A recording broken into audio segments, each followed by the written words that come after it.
retour de notre émission après la CAN 2017 au Gabon, avec la victoire aussi du Cameroun. Nous sommes très heureux de recevoir André Kanabi, ancien professionnel, ancien joueur de la sélection du Cameroun et qui a fait une belle carrière en France. Autre invité, c'est un directeur technique chez PUC Football, le PUC, pardon, c'est le Paris Université Club qui est très connu en France. C'est Daniel Oruna et puis notre éditorialiste, M. Bruno Ario. La question de l'FC, comment justement avez-vous vécu cette CAN? Donc il vous reste encore quelques petites secondes encore à intervenir sur nos réseaux sociaux, notre Facebook et puis Africa 24 TV ou sur Twitter avec le hashtag Africa 24. Place maintenant au football international.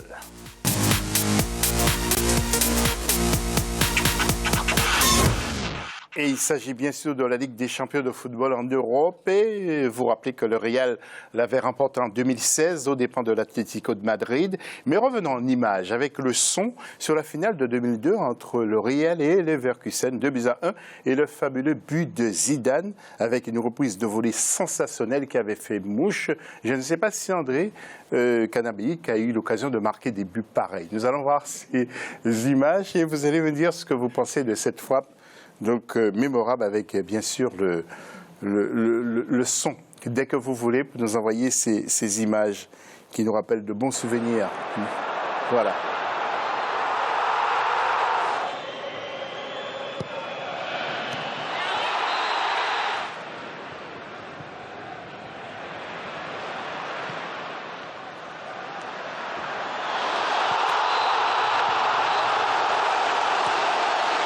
André, vous en avez marqué déjà ou pas comme ça? Mais comme ça? Oui. Oui, tous les jours à l'entraînement. Tous les jours à l'entraînement.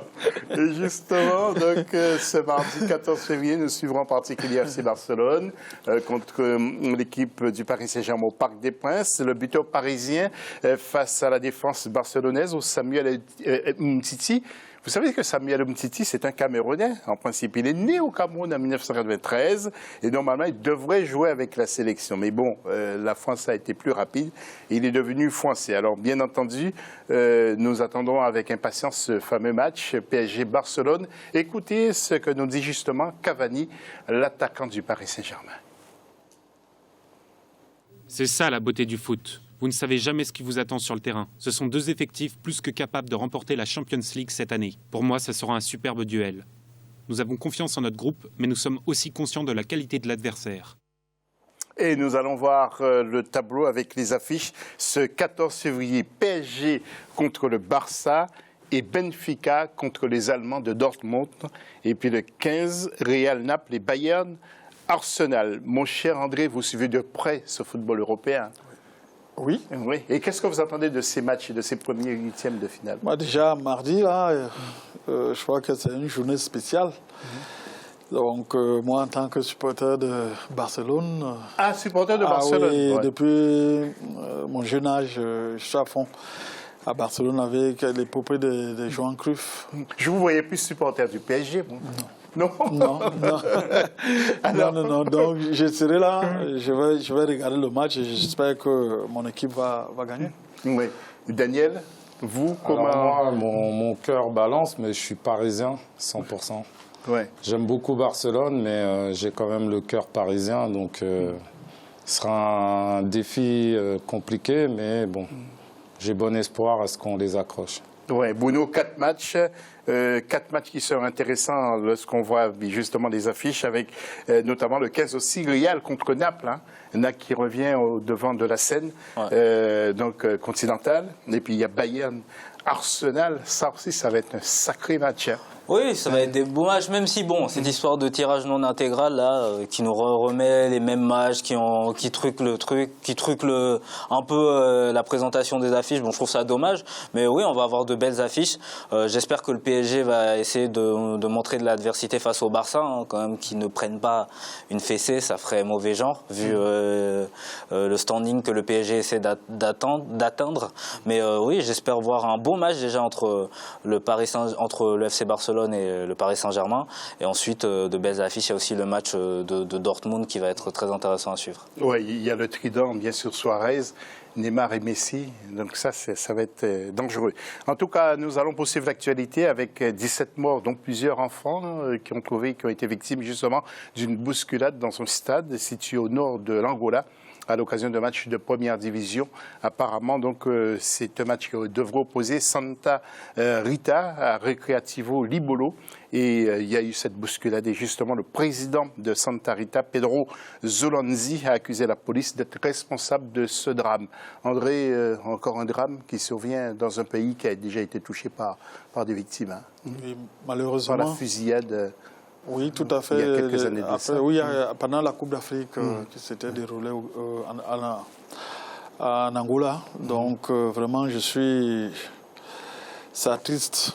C'est triste parce qu'il y a il y a des supporters qui partent de chez eux tout contents. Ils viennent pour voir un événement, pour fêter avec les amis et qu'ils ne puissent plus rentrer chez eux. Vraiment, c'est dommage. Vraiment. Ça, c'est dur.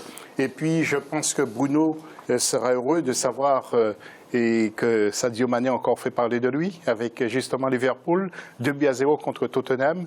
Et Sadio Mané, vraiment, c'est l'homme en forme aussi de l'année. Hein. Oui, il s'est bien remis et c'est important aussi. Hein. Les grands joueurs aussi se remettent vite, normalement, de leur déception. Il a fait un gros match face à Tottenham.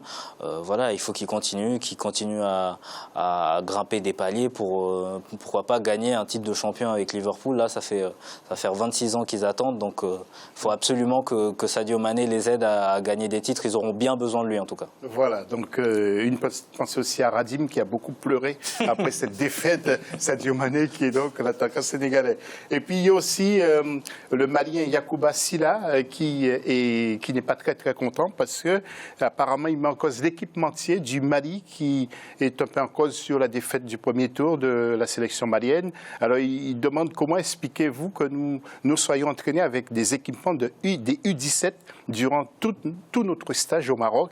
Il a fallu attendre notre arrivée au Gabon pour avoir accès aux équipements. Alors apparemment les joueurs maliens ont lavé eux-mêmes leur maillot et leur short. Que pensez-vous de ça? Ça, je sais pas si je suis pas sûr que ça soit à cause de l'équipementier que les joueurs lavent eux-mêmes les maillots.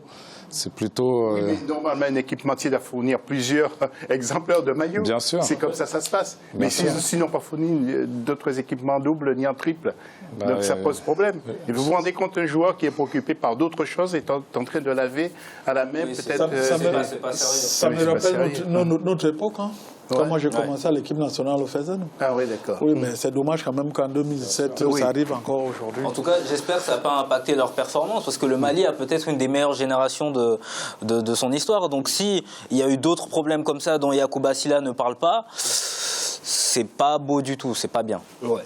Et puis Bertrand Traoré qui continue à faire fort avec l'Ajax d'Amsterdam. Le Burkinabé a marqué un but pendant le week-end. Et nous allons presque terminer cette émission car nous allons revenir vers nos invités. Nous allons encore rendre un hommage au Cameroun, pays en liesse. Regardez après cette victoire face à l'Égypte. Regardez ces images.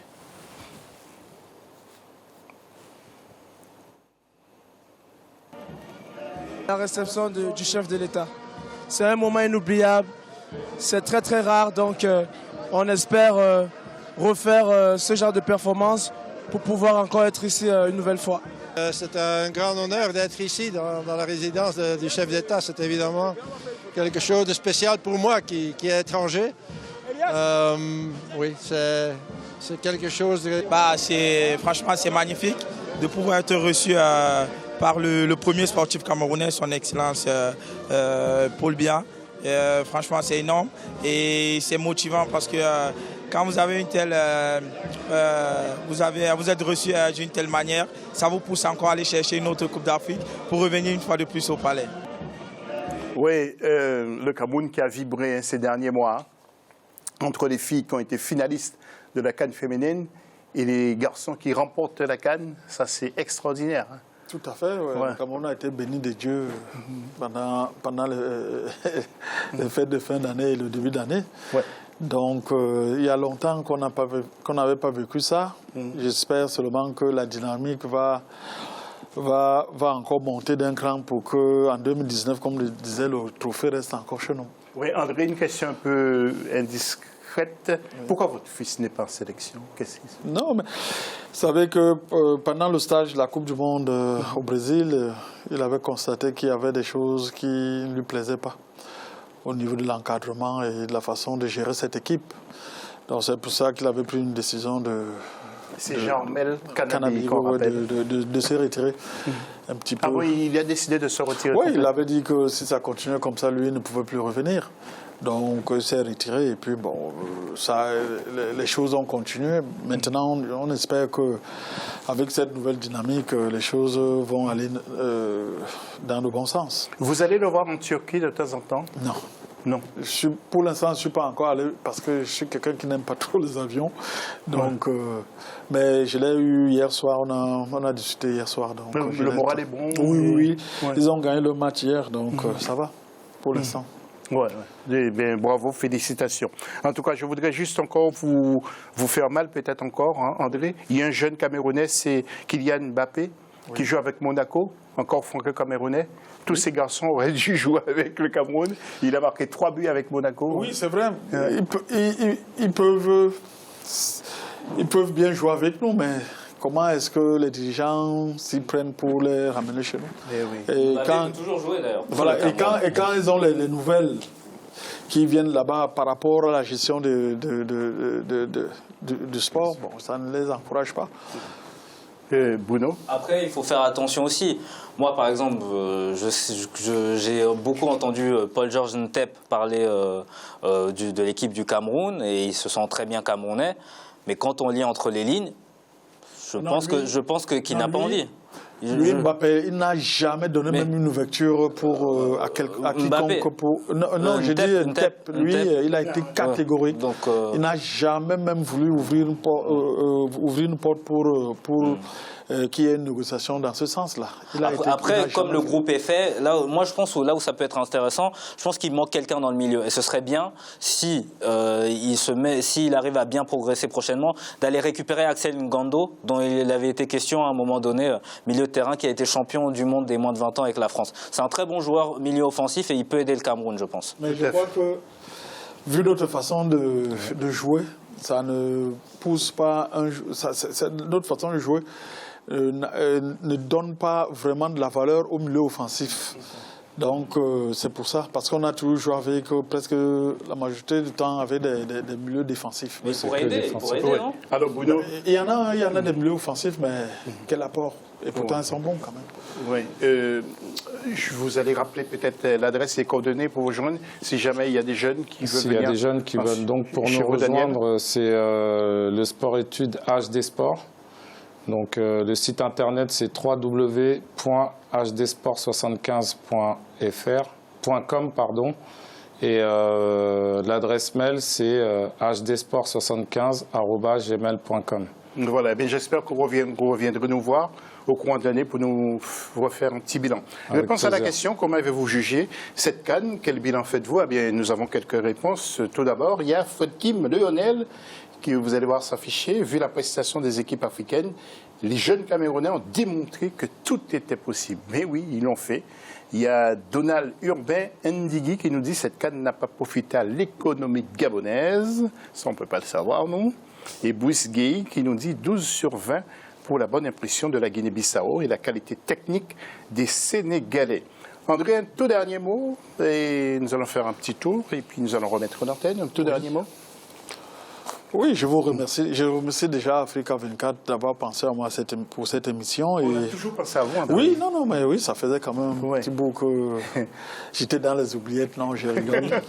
Non, mais je voudrais dire encore une fois bravo aux garçons pour cette joie qu'ils nous ont procurée et que vraiment qu'ils ne baissent pas les bras et qu'ils maintiennent cet élan pour dans 2 ans. Merci. Et puis, j'espère que nous allons nous croiser à Yaoundé dans 2 ans, en 2019. Tout à fait. Oui, Daniel, un petit mot Je vous remercie de m'avoir reçu et je vous encourage dans votre démarche là, de développement. Et c'est bien d'avoir une chaîne qui représente un peu la communauté. Et puis, voilà, j'espère aussi que les Camerounais vont prendre conscience qu'on a une équipe une très bonne équipe et qui vont avoir de l'ambition pour justement bien développer les choses. Voilà, Bruno qui a pris la nationalité camerounaise d'ailleurs il y a quelques temps de ça. Bruno, bravo encore pour le Cameroun. Hein. Oui, c'est très bien joué et j'espère que tous ces joueurs-là qui sont donc très motivés pour la nation, qu'on va leur donner les moyens de faire quelque chose de grand pour le Cameroun, mais aussi pour le continent africain, parce qu'on aura besoin d'eux. Voilà, merci à tous ceux qui ont réalisé cette émission avec moi. Je vous laisse donc avec d'autres infos dans quelques instants avec l'une de nos présentatrices. Je vous dis à lundi prochain pour un autre magazine AFC. Merci encore une fois. Salut.